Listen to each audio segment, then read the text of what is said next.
Welcome to the Amplified Female Entrepreneur, where we combine proven business strategies with spiritual wisdom for high-level female entrepreneurs. I'm Lisa, your host, a human design projector designed to see and amplify others' potential. As a 2-5 profile, I'm here to disrupt traditional business models and lead a new way of thinking about success. I help driven women step into purpose-driven leadership that feels deeply aligned and authentic. In today's episode, we're exploring a question I hear all the time. Is combining spiritual practices with business success really possible? And before we dive deep into this topic, let's talk about what we actually mean by spirituality in business, because I know this word can trigger different reactions for different people. When I talk about spirituality in business, I'm not talking about religion or any specific belief system. I'm talking about practices and principles that connect us to something bigger than ourselves, whether that's universal energy, collective consciousness, or simply our own deeper wisdom. In the business context, spirituality is about being aware of the energy we bring to our decisions and interactions. It's about trusting our intuition alongside our analytical mind, understanding how our inner state affects our outer results, using practices like meditation, energy work, or mindfulness to enhance our performance, creating alignment between our actions and our values. Coming from my corporate background with my business degree, I was totally focused on what I learned. I was focused on data, on structure, on strategic planning, all the traditional stuff you're taught about success. But here's something really interesting I've discovered. A lot of the most successful people in business are actually using what some might call spiritual practices. They just use different words for it. Look at Ray Dalio. When this billionaire talks about using meditation to make better decisions, nobody questions it because he's so successful. And he's not alone. More and more millionaires/billionaires are openly talking about meditation and other spiritual practices that help them succeed. What they're talking about is energy management and alignment. They just frame it in terms that feel comfortable in a business context. So let me share what really changed everything for me. I was doing very well in my corporate role. I was managing teams. I was hitting all my goals. I was making great money, but I was constantly stressed out. I was unhappy. I had anxiety. I couldn't sleep. I was unhealthy.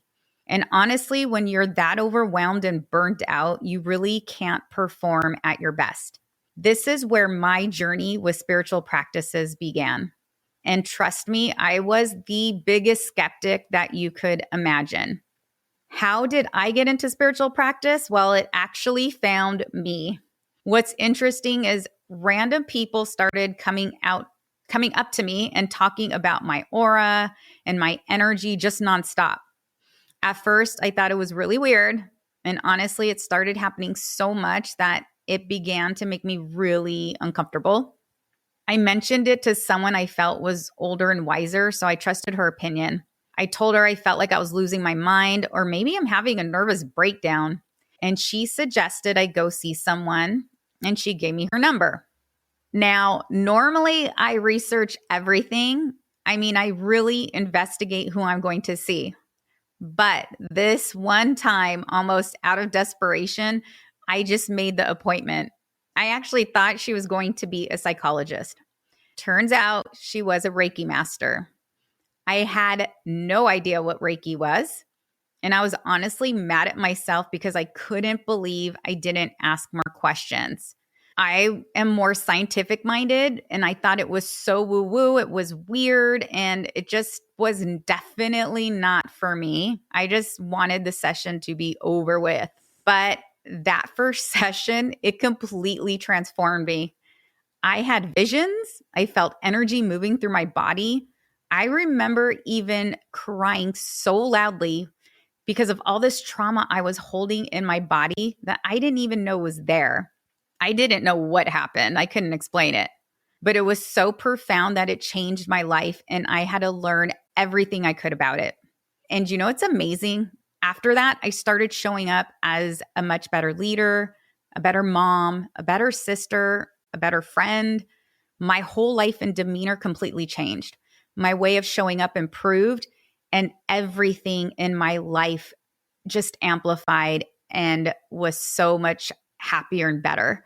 The really fascinating thing about combining business and spiritual practices is that they're often the same thing, just with different names. Think about it. When we do strategic planning in the business world, that's really just manifestation, right? When we create all these PowerPoint presentations and charts and graphs, that's visualization or vision boards.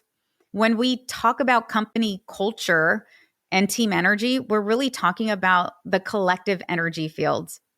We're already doing these practices just with different words. I've noticed that when you're trying to force yourself to fit into traditional business models that aren't aligned with who you really are, that is exactly what leads to burnout.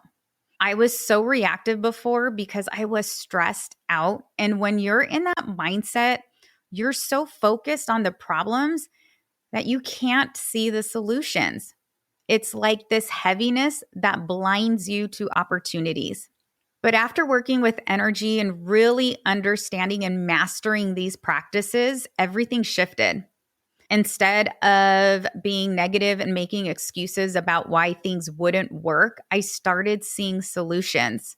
I became a much better listener, really understanding what my employees needed and could offer real solutions. The spiritual practices weren't separate from my business expertise, they enhanced it. Now, I know some of you might be thinking, this sounds great, but it's still too out there for me or my industry. Trust me, I get it. I was exactly where you are, but here's what I tell my skeptical clients. Just look at the results. Look at all these successful people using these practices. What do you have to lose by being open to trying something new? Create your own evidence, do the research. The key is starting small and finding what truly works for you. Maybe it's taking 5 minutes each morning to meditate before checking your emails, practicing energy clearing between important meetings. Maybe it's setting intentions for your day based on your intuitive hits, using breath work when you feel stressed out about a business decision, checking in with your body's wisdom before making major choices. There is one really important thing I want to mention. If you're interested in exploring energy work or any kind of spiritual modalities, please do your research. Unfortunately, this field isn't regulated, and you need to be really mindful about who you work with. Make sure they have proper training and understand both the spiritual and the practical sides of transformation. You absolutely can be successful in business while embracing these practices. I've done it myself. I'm a perfect example.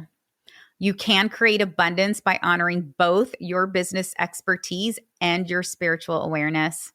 I really believe that's the key to sustainable success. Bringing and merging these two worlds together in a way that feels true to you. Before we wrap up, I'd love to hear your questions about combining business strategy with spiritual practices or anything else. Click the link in the show notes to record your question, and you might be featured in an upcoming episode where I'll provide personalized insights and coaching around your specific situation. This is what I do best. This is what I love doing, helping ambitious professionals like you bridge these two worlds for extraordinary results and true happiness. I can't wait to hear from you. Thank you for listening to the Amplified Female Entrepreneur. I'm Lisa, and let's rise and thrive together.